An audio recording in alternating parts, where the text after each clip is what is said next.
अखिल sir, doctor मील, पहले मैं आपसे, चूंकि धनखड़ वाली मुद्दे की बात हम थोड़ा पहले कर लें, जिस तरीके से सभापति महोदय ने ये चीजें कही और जिस तरीके से इस पूरे मामले को जोड़ा गया जाट समुदाय से, तो क्या जाट समुदाय वाला जो मुद्दा था जिसका माइलेज भारतीय जनता पार्टी ले रही थी, उस मुद्दे को भुना पा रही है वो? मैं श्री जगदीप धनखड़ जी के बारे में कुछ चीज आपको बता दूं, उससे बहुत चीजें साफ हो जाएंगी। सभापति महोदय ने जो पहली कार्रवाई की विपक्ष के सांसदों को सस्पेंड करने की, निलंबित करने की, तब वो सत्ता पक्ष के साथ है। ये अपने पूरे राजनीतिक जीवन में अलग अलग पार्टियों में रहे हैं और एक ऐसे नेता रहे हैं जो सत्ता में और विपक्ष में दोनों में कमजोर रहे हैं, दोनों में कह सकते हैं कि अनफिट रहे हैं।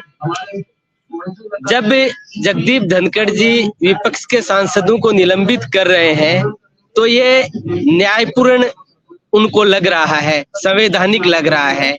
मैं आपको बताना चाहूंगा कि 1993 से लेके 98 तक धनखड़ जी राजस्थान की विधानसभा में एमएलए थे, चुने हुए विधायक थे, और राजस्थान में भैरू सिंह शेखावत की सरकार थी, यानी कि उस समय विपक्ष में थे और इनको सस्पेंड किया गया था। और ये राजस्थान के पूरे मीडिया में छपी हुई है और पुराने लोग जानते हैं कि धनखड़ जी सदन में खड़े होकर रोने लगे थे। तो आप सोचिए, जो बात धनखड़ जी उस समय अन्यायपूर्ण बता रहे थे, जो उनके लिए, उनके खिलाफ कार्रवाई हुई थी, वही बात आज जब वो सभापति हैं तो न्यायपूर्ण कैसे हो जाती है? वो तो अपने आप को संविधान का विशेषज्ञ भी बताते हैं, तब उनको सोचना चाहिए इस बात पे। दूसरी बात यह है कि धनखड़ जी ने ये जो कहा कि वो जाट और किसान समुदाय का अपमान है, मुझे लगता है कि धनखड़ जी ने बहुत ये एक नहीं जचने वाली बात कही। इसलिए नहीं कही कि पूरे धनखड़ जी के राजनीतिक कैरियर में आज तक धनखड़ जी ने एक बार भी किसान और वो जो खुद जिस जाति का नाम लेते हैं जाट, उसके पक्ष में, उनके ऊपर हुए अन्याय और अत्याचार के पक्ष में एक बार भी कहीं बोला हो पब्लिकली, तो आप मुझे बता दीजिए। आप उसके रिसेंट उदाहरण लीजिए, चाहे महिला, हम सब जानते हैं महिला पहलवानों पे जिस तरह का अत्याचार हुआ किसानों की बेटियों पर, तो वो महत्वपूर्ण पोजीशन पे थे, उनको न्याय के पक्ष में बोलना चाहिए था, लेकिन उनकी नैतिकता ऐसी थी कि वो नहीं बोले। इस नैतिकता को लेकर अब वो दावा करते हैं कि किसान उनके पक्ष में बात करेंगे, तो धनखड़ जी बीजेपी की मदद करने की कोशिश कर रहे हैं। देखिए, बीजेपी की राह में किसान सबसे बड़ा रोड़ा भारतीय जनता पार्टी मानती है। भारतीय जनता पार्टी मानती है कि सबसे संगठित और सबसे मुखर कोई विरोध उनका कर सकता है वो किसान है। इसलिए वो चुन चुन कर किसानों को, किसानों के बेटियों को, किसानों के बेटों के कैरियर, उनकी आर्थिक स्थितियों पर आक्रमण कर रहे हैं।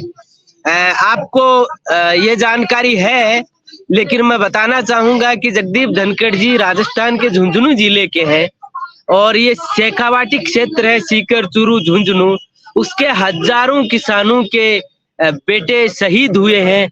लाखों लोग यहाँ सेना में जाते हैं, लेकिन जब अग्निवीर के माध्यम से उन युवाओं के रोजगार को पे हमला करे आप केंद्र की मोदी सरकार ने, तो जगदीप धनखड़ जी को किसान, उसको अपनी जाति जाट दोनों याद नहीं आए। किसान आंदोलन एक इसका ऐतिहासिक उदाहरण है कि उस समय इतना बड़ा किसान आंदोलन, और वो उस देश की किसानों की आत्मा और अस्तित्व का आंदोलन था, जिसमें सत्यपाल मलिक जैसे राज्यपाल पद पे रहते हुए बोले, तो जगदीप धनखड़ जी भी तो पद पे थे, वो भी बोल सकते थे।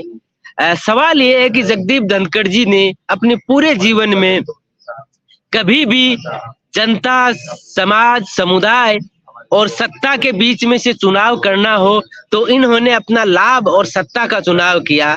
तो ऐसे में अगर भारतीय जनता पार्टी ये रणनीति बनाती है कि जगदीप धनखड़ जी के माध्यम से राजस्थान के किसान, हरियाणा के किसान, उत्तर प्रदेश के किसानों को गुमराह करके वो अपने पक्ष में कर लेगी, तो मुझे लगता है कि वह गलतफहमी में है, ऐसा नहीं हो सकता। जगदीप धनखड़ जी और तो और छोड़िए, वो अपने जिस पैसे में है, वकीलों के पैसे में, वहां भी किसानों के बैकग्राउंड से आने वाले वकीलों के हितों की उन्होंने कभी बात नहीं की। तो उनका आप एक राजनीतिक वैज्ञानिक के तौर पे सोचिए कि उनका अपना कोई जन समर्थन ना तो किसानों के किसानों में है, ना किसानों के बच्चे जो नौकरी पेशा और मध्यम वर्ग उभरा है उसके बीच में है, और ना इवन भारतीय जनता पार्टी में जगदीप जी का कोई जन समर्थन है।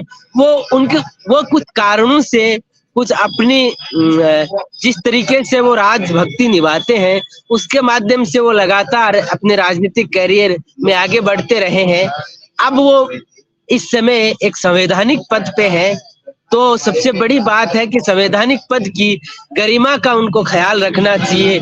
देखिए, वो अब जाट नहीं है, वो इस देश के उपराष्ट्रपति है और वो अपने आप को एक जाति से जोड़ते हैं। ये बहुत हमारे संवैधानिक पद की गरिमा के खिलाफ है। और रही बात मिमिक्री करने वाली, तो मुझे लगता है कि धनखड़ जी का थोड़ा राजनीतिक इतिहास बहुत कमजोर है। उन्हें ये पता नहीं कि इस देश में आज से नहीं हजारों साल से व्यंग किया जाता है, राज सत्ता पे हजारों साल से किया जाता है। और इन्हीं के प्रधानमंत्री अटल बिहारी वाजपेयी बैठे रहते थे और कवि सम्मेलनों में हजारों लाखों की भीड़ में लोग कविता पढ़ते थे, उनके खिलाफ पढ़ते थे।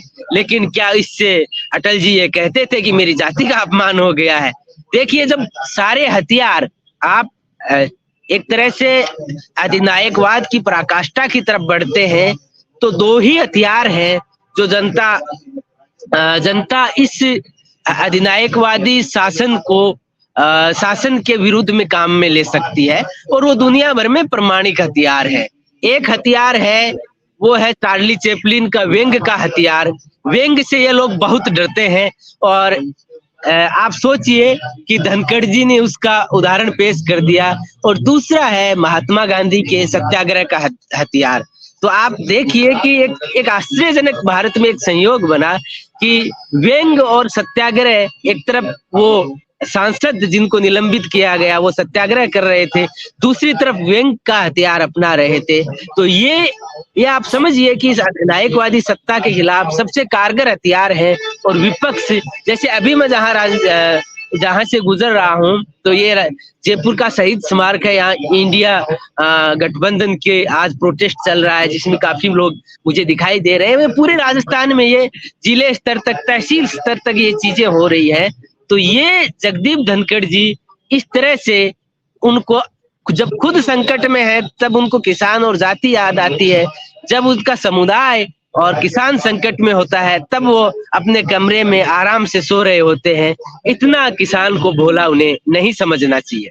संदीप सर, एक चूंकि आप प्रदर्शन का भी हिस्सा, प्रदर्शन को भी आप सामने से देख रहे थे, प्रदर्शन भी चल रहा है इन सारी चीजों को लेकर के, जो अभी एक मायावती जी की बात हुई, जिस तरीके से मायावती जी के ऊपर पिछले कुछ समय से लगातार कई चीजों को लेकर के आक्षेप लग रहे थे, जैसा अभी समीम सर कह भी रहे थे कि वो भाजपा के लिए काम करती हैं और ये सारी चीजें, इन सबके बीच में ये जो बयान आया इनका, जिस तरीके से उन्होंने राम मंदिर के लिए बोला, जिस तरीके से उन्होंने विपक्षी गठबंधन के लिए बोला, ये सारी चीजें आज जब एक तरफ मीडिया में ये नैरेटिव चल रहा है कि विपक्ष के जो गठबंधन में शामिल दल है, इस दल के इस नेता ने ये कह दिया अब ऐसे दुराव हो जाएगा, उस दल के उस नेता ने वो कह दिया ऐसे दुराव हो जाएगा, वैसे समय पर ये कितना महत्वपूर्ण है?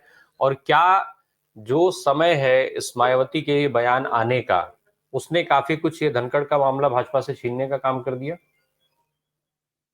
राम प्रकाश जी, मायावती का बयान है कई मामलों में महत्वपूर्ण है।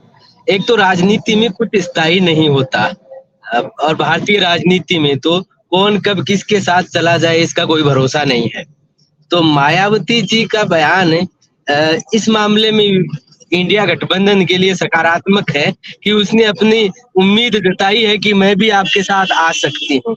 तो इस दौर में जब एक नरेंद्र मोदी, भाजपा और आरएसएस की जो कॉरपोरेट सांप्रदायिकता और भ्रष्टाचार के गठबंधन की सरकार है, उसको गिराने के लिए, उसको कमजोर करने के लिए मुझे लगता है कि जो भी आए उसका स्वागत करना चाहिए। और आप तो, मुझे तो आशा ये लग रही है कि 24 तक हो सकता है बीजेपी में से कुछ लोग भी बीजेपी छोड़ के आए, क्योंकि देखिए अंदरूनी तौर पे भी उन्होंने अपने लोगों को भी बहुत परेशान किया है। जब हम दो हमारे दो का नारा रहेगा कि सारी शक्ति हम में केंद्रित होगी, तो वो किसी भी नेता को लोकतांत्रिक व्यवस्था पार्टी के अंदर नहीं रखेंगे। रही बात इंडिया गठबंधन के नेताओं का, तो मुझे लगता है कि ये जो उठपटांग बयान देने वाले नेता हैं उसको लेके गंभीर होना चाहिए।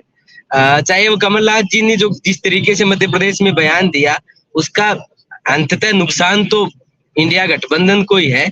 तो ऐसी कोई कोऑर्डिनेशन कमेटी इनको मीडिया की भी बनानी चाहिए कि वो बयानों को जो जिस तरीके के बयान दिए जा रहे हैं उनके लिए कोई अथॉरिटी हो। अन्यथा होगा क्या कि चुनाव तक आते आते इंडिया गठबंधन में ये बयानबाजी में कुछ लोग इतने इनमेच्योर हैं कि वो बहुत एमेच्योरिटी से चीजों को खराब भी कर सकते हैं।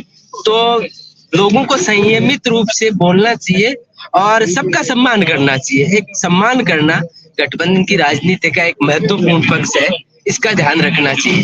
जी जी।